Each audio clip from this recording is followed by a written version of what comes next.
Hey friend, welcome to reasoning expert. Am Rahul. तो आज का जो हमारा मेन वीडियो वाला टॉपिक है, आज मैं वो नहीं करवा रहा सेटिंग अरेंजमेंट, क्योंकि वो मैंने पहले मैं खुद से एक बार उसे क्वेश्चन को सॉल्व करूंगा ना, उसके बाद ही बता सकता हूँ। ऐसे तो डायरेक्ट भी कर सकता हूँ, लेकिन फिर टाइम ज़्यादा लग जाएगा। तो आज के लिए मैं क्या कर रहा हूँ, ब्लड रिलेशन वाले क्या करते हैं, पहले हम क्वेश्चन को सॉल्व कर लेते हैं। ठीक है, इसके मतलब कुछ 5 to 6 क्वेश्चन होंगे, ज़्यादा नहीं है। तो देखो, नंबर 1 क्वेश्चन क्या बोल रहा है, यहाँ पे चेक कर सकते हो आप स्क्रीन के ऊपर। HTSL K and M are a part of a family 1 2 3 4 5 and 6 persons बोले हुए हैं। ठीक है, part of a family in which there are 2 married couple. देखो, 2 क्या है, मैरिड कपल्स है। ठीक, और आगे बोला है L and M are siblings. ठीक है, तो मैं अगर यहाँ पे ड्रॉ करने की कोशिश करूँ तो L और M क्या है, सिबलिंग्स है। सिबलिंग्स मतलब भाई बहन है। अब मुझे नहीं पता इनमें से भाई और बहन कौन है। ठीक है, आगे क्या बोला हुआ है, S is the son in law of H।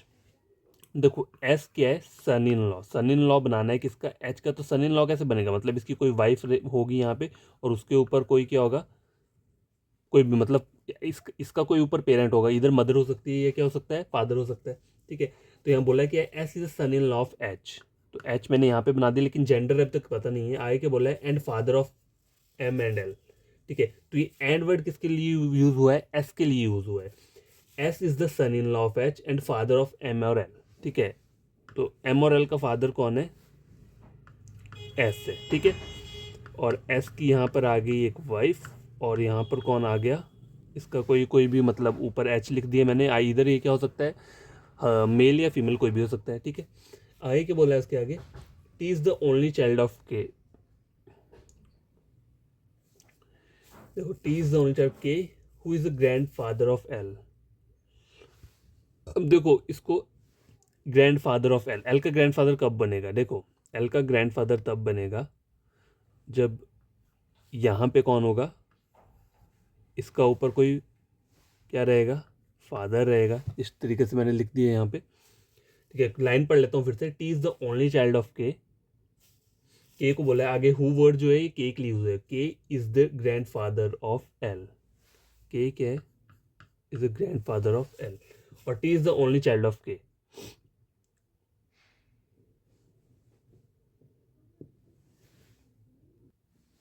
अब गैस देखो, ये मैंने ड्रॉ तो कर दिया, लेकिन यहाँ पे एक चीज क्या है, सस्पिशियस क्या है, गलत आ रही है। क्या आ रही है गलत, देखो यहाँ बोला है ना, T is the only child of K who is the grand father of L. तो मैंने इस वाले में क्या किया, के को ग्रैंड फादर बना दिया एल का, और T is the only child of K. अब यहाँ पर तो एस आ रहा है।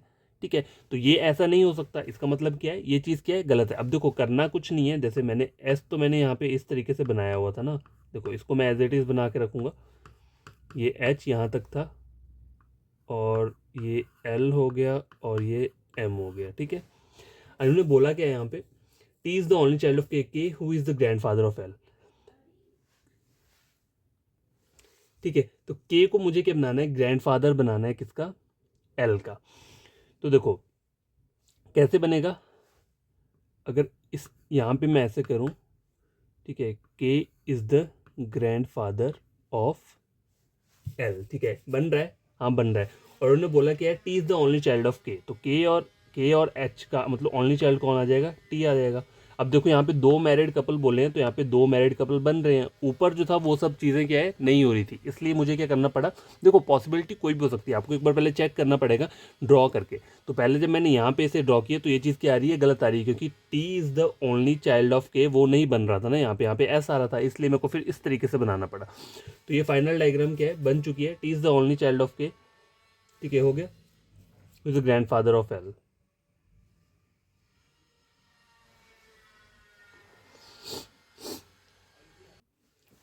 तो गैस देखो, यहाँ पे ये वाला जो है, ये फाइनल डायग्राम बन के आया हुआ है। लेकिन एक बात याद रखना, यहाँ पे हमें इन दोनों का जेंडर नहीं पता है कि इनमें से मेल और फीमेल कौन है, तो इसको एज इट इज छोड़ देना है। ठीक है, इसका रूल होता है ब्लड रिलेशन का, कि अगर आपको जेंडर क्लियर नहीं है तो उसे क्या करो, छोड़ दो, उसे मत ड्रॉ करो वहाँ पे। तो यहाँ तक मेरा क्वेश्चन बन गया। अब हम क्वेश्चन को सॉल्व करते हैं। देखो क्या बोला हुआ है, how is T related to L. How is T related to L, ये जो लास्ट में लिखा होता है ना, देखो ये रिलेटेड टू एल, तो आपको एल की साइड से चेक करना है, जो भी चीज़ लास्ट में बोली होती है। ठीक है, समझ आ गई। How is T related to L, तो एल का क्या लग रहा है, ये एल की साइड से आपको चेक करना है, एल का क्या लग रहा है। तो एल का क्या लग रहा है, एल की ये मॉम है, सॉरी एल की ये फादर है, और ये क्या है, एल की ये क्या है, फादर की वाइफ है। तो एल की क्या लगी है, मदर लगी। ठीक है, तो यहाँ पे ऑप्शन क्या रहेगा, ऑप्शन नंबर सी रहेगा पहले का। और दूसरा बोला है who is grand mother of M. ठीक है, तो ये एम है यहाँ पे, who is grand mother of M. तो एम की ग्रैंड मदर कौन है यहाँ पे, देखो ग्रैंड मदर कौन है ये, ठीक है, ऊपर वाली। तो यहाँ पे आंसर क्या रहेगा, एच रहेगा, ऑप्शन नंबर सी। ठीक है, तो ये वाला क्वेश्चन था पहला, ये सॉल्व हो चुका है। अब नेक्स्ट क्वेश्चन सॉल्व करते हैं, क्वेश्चन नंबर 2। ठीक है, उसमें क्या बोला है, P is son of chaos father sister. देखो पहली लाइन की बोलिए, पी क्या है, is a son of chaos father sister. क्यों की फादर की सिस्टर है, क्यों का जो क्योज फादर सिस्टर। ठीक है, तो क्यों ऐसे लिख दिया, क्योज ऊपर फादर आ गए क्यों के, और उनकी एक सिस्टर आ गई। ठीक है, तो पी किसका सन है, क्योस की फादर की सिस्टर का, तो ये सिस्टर आ गई, तो पी क्या आ गया, सन आ गया। यहां तक बन गया पहली line. R is son of S. ठीक है, S who is mother of T and grand mother of Q. ठीक है, क्यू की ग्रैंड मदर बनानी है ना। ठीक है, तो क्यू की ग्रैंड मदर कैसे बनेगी, देखो ये लाइन पढ़ लेता हूँ फिर से पहले। R is son of S. ठीक है, उसे आगे बोला है एस के लिए who is mother of T and grand mother of Q. S क्या है, मदर ऑफ टी, तो टी कोई भी हो सकता है यहाँ पे। ठीक है, R is son of S, तो यहाँ लिख देता हूँ। अच्छा, आर सन बनाना है ना मुझे, तो यहाँ पे आर ये आ गया, R is a son of S. S के लिए आगे हु वर्ड यूज हुआ है, S is mother of T. S क्या है, मदर है किसकी, टी की, तो टी जो है वो ये हो जाएगा। ठीक है, and grand mother of Q, Q की ग्रैंड मदर हो गई, हो गया। U's father in law of V, U क्या है, father in law of V ना, and grand father of P. U क्या है, grand father of P. U क्या है, grand father, grand father of P. यहां तक हो गया।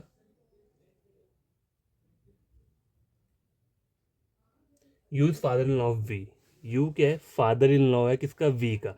अब U is the father in law of V ना, and grand father of P.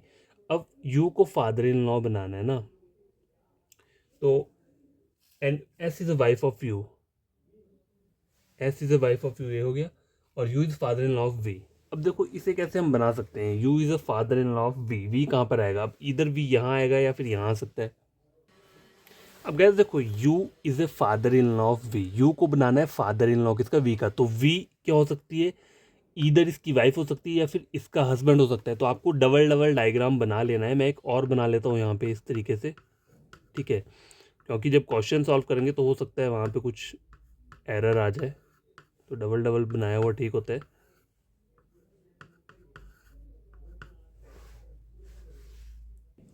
ठीक है, तो मैं क्या करूँगा, अब यहाँ पे क्या करना है मुझे, एक बार क्या करता हूँ, वी को ऐसे बना देता हूँ मेल यहाँ पे, और एक बार वी को क्या कर सकता हूँ, ऐसे फीमेल बना सकता हूँ यहाँ पे।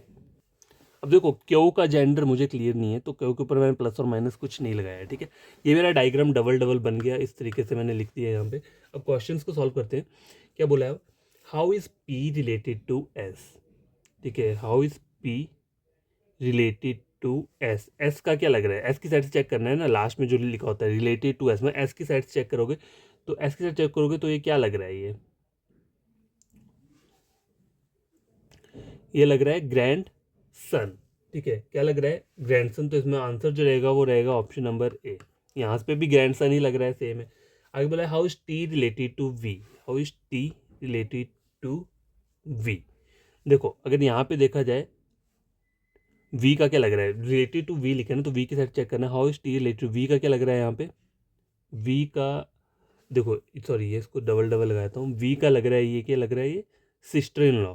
ठीक है, इस वाले डायग्राम में। अब यहाँ पर देखेंगे how is T related to V, V का क्या लग रहा है, ये वाइफ लग रही है। ठीक है, तो यहाँ पे आप डबल डबल आंसर नहीं दे सकते, तो यहाँ पे आंसर जो रहेगा वो क्या रहेगा, ऑप्शन नंबर डी, डेटा इन एडिक्वेट। ठीक है, डेटा इन एडिक्वेट हम तब लगाते हैं जब डबल डबल पॉसिबिलिटीज़ बन रही हो और आप नहीं बता सकते कि आपका आंसर एक रहेगा या कौन सा रहेगा। ठीक है, तो क्वेश्चन नंबर 2 जो है ये भी सॉल्व हो चुका है। अब करते हैं क्वेश्चन नंबर 3। इसमें बोला क्या हुआ है, O and P are siblings. ठीक है, तो मैं यहाँ साइड में लिख लेता हूँ ओ, और यहाँ पे ओ लिख लिया और यहाँ पे पी लिख लिया। ये क्या है, सिबलिंग्स मतलब भाई बहन है। Z has 2 children and he is son of R. देखो जेड जो है, जेड के क्या है, 2 चिल्ड्रन है, ठीक है, लिख दिया हमें। And he is the son of R, ये तो जेड के लिए बोला हुआ है, तो जेड क्या है, सन है किसका, आर का, यहाँ तक हो गया। लिखा है ना, and he is son of R, R के लिए बोला है हु वर्ड आर के लिए यूज हुआ है। देखो उसके आगे क्या बोला हुआ है, आर को ले लियो, who is father in law of U, तो R is a father in law, R क्या है, father in law, father in law किसका है, यू का। तो कैसे बनेगा वो, देखो ये इसका बेटा है ना, तो यू अगर मैं इसकी वाइफ बनाता हूँ तो R is father in law of U बन रहा है यहाँ पे। U has only one son, अब देखो यू का बोला है, यू का ओनली वन सन है, लेकिन इसके तो 2 सन आ रहे हैं यहाँ पे, 2 वो आ रहे हैं, ठीक है। अच्छा, टू चिल्ड्रन बोले हैं ना, देखो एक लाइन बोली थी पहले, जेड हैज़ 2 चिल्ड्रन, ठीक है, चिल्ड्रन 2 हैं, लेकिन सन ये नहीं बोला है कि इसमें से सन और वो डॉटर कितने, और यहाँ पे बोल रहा है U has only one son, P is not granddaughter of R. Okay, P क्या है, ग्रैंड डॉटर नहीं है किसकी, आर की, तो ये मेल पर्सन आ जाएगा, ठीक है, और ओ जो आ जाएगा ये क्या, सॉरी ओ जो आएगा वो क्या आ जाएगी, फीमेल आ जाएगी, ठीक है, क्योंकि पी के लिए मना किया ना उन्हें। और यू हैज़ ओनली वन सन, तो सन जो है वो एक है और डॉटर एक है, ठीक है, P is not granddaughter of R, तो पी को आप फीमेल नहीं बना सकते, इसलिए मैंने पी को मेल बनाया हुआ। तो ये फाइनल डायग्राम बन के आ चुके हैं। क्वेश्चन सॉल्व करते हैं। How is U related to Z, how is U related to Z, related to Z मतलब जेड की साइड से चेक करना है, जेड का क्या लग रहा है, ये वाइफ लग रही है, तो आंसर क्या रहेगा, ऑप्शन नंबर बी रहेगा। आगे बोला है how is R related to P, how is R related to P, P की साइड चेक करना है, पी का क्या लग रहा है ये, अब देखो पी का क्या लग रहा है, ये ग्रैंड फादर ही लग रहा है ऑब्वियसली, ठीक है, तो ऑप्शन नंबर बी रहेगा इसका भी, ठीक है। तो क्वेश्चन नंबर थर्ड जो है ये भी सॉल्व हो चुका है। क्वेश्चन नंबर फोर्थ कर लेते हैं। In a family of 7 people, ठीक है, यहाँ दिया हुआ है N O P Q R S and U are family member relate to each other, N is a father of Q, तो मैं पहले बना लेता हूँ, एन क्या है, is a father of Q, ठीक है, यहाँ तक हो गया। क्यू के आगे हु वर्ड यूज किया है, who is brother of S, तो क्यू क्या है, ब्रदर है। देखो हु वर्ड जो होता है वो पिछले वाले के लिए यूज होता है, तो इसको आपको लाइन को प्रोनाउंस कैसे करना है, देखो N is the father of Q, who is brother of S, तो आप कैसे, यहाँ तक तो कर लिया, N is the father of Q, ये तो मैंने यहाँ तक ड्रॉ कर लिया, उसके आगे जो पढ़ोगे कैसे, Q is the brother of S, ठीक है, तो क्यू क्या है, ब्रदर है किसका, एस का, ठीक है। अब एस का जेंडर क्लियर नहीं है, छोड़ दो, R is husband of U, ठीक है। आगे बोला है S is sister of R, S क्या सिस्टर है किसकी, आर की, ठीक है, ये भी हो गया। और R is husband of U, तो आर क्या है, हस्बैंड है किसका, यू का, यहाँ तक हो गया, तो ये जेंडर भी क्लियर हो गया। आगे बोला है O is the son of Q, O क्या है, सन है क्यू का and husband of P, O is the son of Q and husband किसका है, पी का हस्बैंड है, मतलब पी क्या आ जाएगा, फीमेल आ जाएगा। तो 7 हो गए, 1 2 3 4 5 6 7 7 पीपल हो गए। क्वेश्चन सॉल्व करते हैं। How is R related to O, how is R related to O, related to O मतलब ओ की साइड से आपको चेक करना है, तो ओ की साइड चेक करेंगे तो ये क्या लग रहा है इसका, और वो लग रहा है, क्या बोलते हैं इसे, अंकल, ठीक है, क्योंकि ये सब भाई यहाँ से यहाँ तक ठीक है, आपस में भाई बहन है, तो ओ का क्या लगा, ये अंकल लगा, तो आपका आंसर जो रहेगा वो क्या रहेगा, ऑप्शन नंबर डी, अंकल। और अगला वाला क्वेश्चन है how is U related to S, मतलब एस की साइड से चेक करना है, रिलेटेड टू एस बोला है ना, तो एस की साइड चेक करना है, मतलब एस की साइड से चेक करना है, तो यू जो है वो एस का क्या लग रहा है, ठीक है, तो एस का क्या लग रहा है, ये सिस्टर इन लॉ लगी, क्योंकि एस का ये भाई है और भाई की ये वाइफ है, तो एस की क्या लगी है, sister in law, sister in law कहाँ दिया, ऑप्शन नंबर ए में दिया हुआ है, ठीक है। तो हो गया ना, क्वेश्चन नंबर फिफ्थ करते हैं। डब्ल्यू सिस्टर ऑफ जी, ठीक है, डब्ल्यू क्या है, सिस्टर है किसकी, जी की। अब जी का जेंडर क्लियर नहीं है, ठीक है, देखो सिबलिंग्स के लिए सिर्फ सिंगल लाइन लगानी होती है, ठीक है। आगे बोला है जी इज मैरिड टू क्यू, ठीक है, जी किससे मैरिड है, क्यू से मैरिड है, अभी तक हमें इनका जेंडर नहीं पता है। क्यू क्या है, इज द फादर ऑफ ई, अब क्यू क्या हो गया, फादर हो गया, मतलब क्यू मेल पर्सन हो गया, तो ऑब्वियसली ये फीमेल हो जाएगी, ठीक है। Z is son of U, इसे छोड़ देता हूँ अभी। G is mother in law of U, G क्या है, मदर इन लॉ है किसकी, यू की, तो अगर मैं यू को यहाँ बनाता हूँ, ठीक है, G is a mother in law of U बन रही है, ठीक है। Z is son of U, Z क्या है, is a son of U, ठीक है। Q has only one son and no daughter, Q has only one son, ठीक है, एक सन है और कोई डॉटर नहीं है, यहाँ तक हो गया, तो ये फीमेल हो जाएगी। अब क्या रहता है, W is married of O, W is married of O, W ने किससे मैरिड किया है, ओ से किया हुआ है, ठीक है, तो ये मेल पर्सन आ जाएगा। अब रहता है Y is daughter of O, Y क्या है, डॉटर है किसकी, ओ की, ठीक है, यहाँ तक हो गया, ये क्वेश्चन बन गया। अब आगे बोला है how is Z related to Q, पहला नंबर का क्वेश्चन है, how is Z related to Q, related to Q मतलब क्यू की साइड से चेक करना है किसे, जेड को, ठीक है। तो क्यू का क्या लग रहा है, ये देखो क्यू का ये क्या है, सन है, ठीक है, मतलब क्यू का ये सन है, उसकी वाइफ है, ठीक है, तो क्यू का क्या लगा, ये ग्रैंडसन लगा, ठीक है, तो आंसर क्या रहेगा, ऑप्शन नंबर ई रहेगा। आगे बोला है how is W related to E, related to E मतलब ई की साइड से चेक करना है आपको डब्ल्यू को, ठीक है, तो ई का क्या लग रहा है, ये देखो ई का क्या लगा, ये आंट लगी, कैसे, क्योंकि देखो ई का ये क्या है, डैड है, ये इसकी मॉम है, ठीक है, और ये क्या है, मॉम की सिस्टर हुई, तो इसकी क्या लगी है, आंट लगी, तो यहाँ पे आंसर क्या रहेगा इसमें, ऑप्शन नंबर बी। तो वैसे देखो ये क्वेश्चन सॉल्व हो चुके हैं, आई होप आपको बढ़िया लगे होंगे। ब्लड रिलेशन के 5 क्वेश्चंस, ये प्रीलिम्स लेवल के क्वेश्चन है, तो आप इन्हें खुद से सॉल्व करना, कोई प्रॉब्लम होगी तो कमेंट बॉक्स में कमेंट करना, अगर वीडियो अच्छा लगा होगा चैनल को सब्सक्राइब, वीडियो को लाइक शेयर कर देना, ठीक है, थैंक यू।